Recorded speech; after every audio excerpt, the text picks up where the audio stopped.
В данный момент видеоурок записывается и появится в ближайшее время. Если не хотите ждать, то можете приобрести файлы по ссылкам, которые будут в описании под видео. Если же хотите сделать самостоятельно, то можете посмотреть и другие видеоуроки из данного атласа и делать по аналогии. Немного подождать, и в данном видеоуроке будет рассматриваться решение в Компассе, затем в AutoCAD, T-Flex, Solid Edge Inventa, SolidWorks. Все видеоуроки выкладываю в группе ВКонтакте vk.com/AutoCAD, ссылка в описании под видео. И чтобы не пропустить новые видео, подпишитесь в группу. Там же можете задавать вопросы в ленте и помогать друг другу.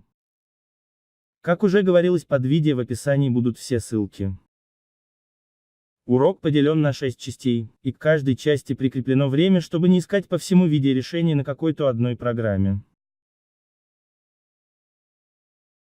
Пользуйтесь в группе меню для поиска необходимого видеоурока или файлов.